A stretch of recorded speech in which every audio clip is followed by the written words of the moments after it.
வீடியோக்குள்ளே போகிறதுக்கு முன்னாடி SBO டிஜிட்டல் மார்க்கெட்டிங் பற்றி பார்க்கலாம். And also this video sponsored by SBO digital marketing.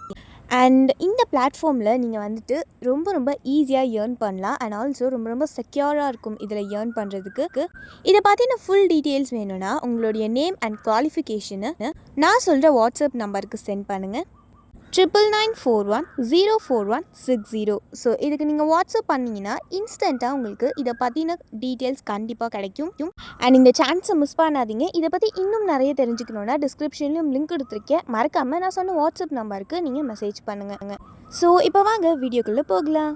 Skip பண்ணாதீங்க. பெரிய தப்பு. தினம் 300 ரூபாய் சம்பாதிக்க அரிய வாய்ப்பு. இன்ஸ்டாகிராம், ஃபேஸ்புக் பயன்படுத்த தெரிந்தால் போதும் content post and content publishing மூலமா தினம் 300 ரூபாய் சம்பாதிக்கலாம். இந்த வேலை செய்ய 5 நிமிடம் போதும். Work training support, group communication support, all language customer live chat support, முக்கியமா சொந்தமா ஒரு பிசினஸ் ஸ்டார்ட் பண்ற அளவுக்கு உங்களால கற்றுக்கொள்ளவும் முடியும், சம்பாதிக்கவும் முடியும். இந்த வேலை வாய்ப்பு வழங்குவது 5 வருடத்திற்கு மேல ரன் ஆகிட்டு இருக்க நம்ம தமிழ்நாட்டு company school of business organisation private limited. மேலும் விவரங்களுக்கு டிஸ்கிரிப்ஷன்ல கொடுத்திருக்க நம்பருக்கு வாட்ஸ்அப் பண்ணுங்க.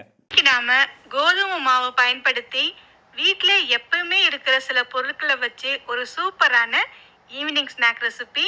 ஈவினிங் ஸ்நாக்காக மட்டும் இல்லை, இது லஞ்ச் பாக்ஸுக்கும் செஞ்சு கொடுக்கலாம். தொட்டுக்க வேற எதுவுமே தேவைப்படாது. குழந்தைங்கலேருந்து பெரியவங்க வரைக்கும் எல்லாருமே ரொம்பவே விரும்பி சாப்பிடுவாங்க. ஒரு முறை செஞ்சு கொடுத்தா போதும், அடிக்கடி செய்ய சொல்லி கண்டிப்பாக கேட்பாங்க. முதல்ல ஒரு பாத்திரத்தில் 1.5 கப் அளவுக்கு கோதுமை மாவு எடுத்துக்கங்க. இப்போ இதில் தேவையான அளவு உப்பு சேர்த்துக்கலாம். இதை ஒரு முறை ஸ்பூனை வச்சு நல்லா கலந்து விட்டுக்கங்க, உப்பு எல்லா பக்கமும் பரவுற மாதிரி.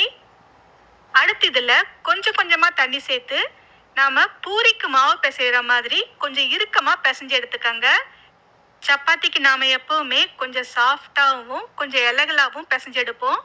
அந்த மாதிரி இல்லாமல் பூரிக்கு பிசைகிற மாதிரி கொஞ்சம் இறுக்கமாக பிசைஞ்சு எடுத்துக்கங்க. ஏற்கனவே ரெடி பண்ணி வச்ச சப்பாத்தி மாவில் செய்கிறீங்க அப்படின்னா இன்னும் கூட அதில் கொஞ்சம் மாவு சேர்த்து இந்த மாதிரி கொஞ்சம் நல்லா இறுக்கமாக பிசைஞ்சு எடுத்துக்கங்க. மாவு இந்த அளவுக்கு இருந்தால் சரியாக இருக்கும். அவ்வளவுதான். இப்போ மேலே லேசாக எண்ணெய் தடவி ஒரு மூடி போட்டு மூடி வச்சிடுங்க. ஒரு அரை மணி நேரம் அப்படியே இருக்கட்டும்.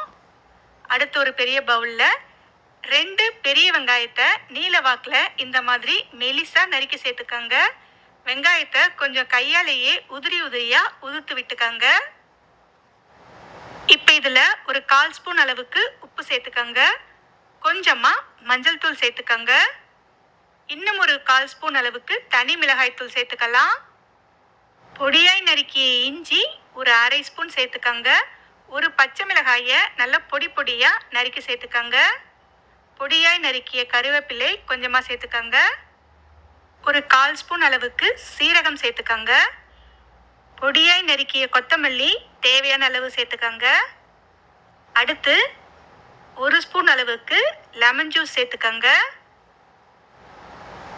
இப்போ இது எல்லாத்தையும் சேர்த்து ஒன்றா கையாலேயே பெசரி விட்டுக்கங்க. உப்பு காரம் எல்லாமே எல்லா பக்கமும் பரவுற மாதிரி கலந்து விட்டுக்கலாம். அடுத்து 1 டேபிள் ஸ்பூன் கடலை மாவு சேர்த்துக்கங்க. கடலை மாவு சேர்த்து திரும்ப ஒரு முறை நல்லா கலந்து விட்டுக்கங்க. கடலை மாவு சேர்க்கும் போது வெங்காயம் அதிகம் தண்ணி விடாமல் இருக்கும். அதே மாதிரி வெந்து வரும்போது நல்லா கிறிஸ்பியாக வெந்து வரும். டேஸ்ட்டும் நல்லா இருக்கும். அதனால் கடலை மாவு கண்டிப்பாக சேர்த்துக்கங்க. உங்களுக்கு பார்க்கும்போதே தெரியும் வெங்காயம் நல்லா உதிரியாக இருக்குது. அவ்வளவுதான், இது அப்படியே இருக்கட்டும். அடுத்து நாம் ரெடி பண்ணி வச்ச மாவுலேருந்து ஒரு பெரிய உருண்டையாக உருட்டி எடுத்துக்கங்க. சப்பாத்தி கல்லில் கொஞ்சமாக மாவு சேர்த்து சப்பாத்திக்கு தேய்க்கிற மாதிரி கொஞ்சம் மெலிசாவே தேய்ச்சி எடுத்துக்கங்க.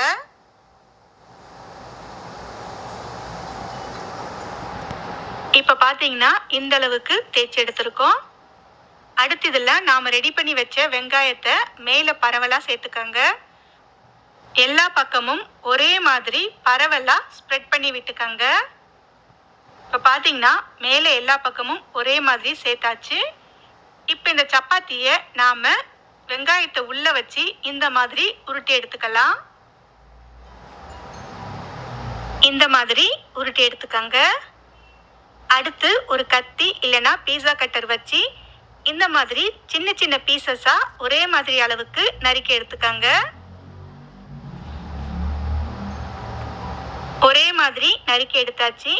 இப்போ ஒவ்வொரு பீஸா எடுத்து இந்த மாதிரி மேல் பக்கம் இந்த மாதிரி அழுத்தி கொழுக்கட்டைக்கு மாவு பிடிக்கிற மாதிரி நல்லா ஸ்ப்ரெட் பண்ணி அழுத்தி விட்டுக்கங்க.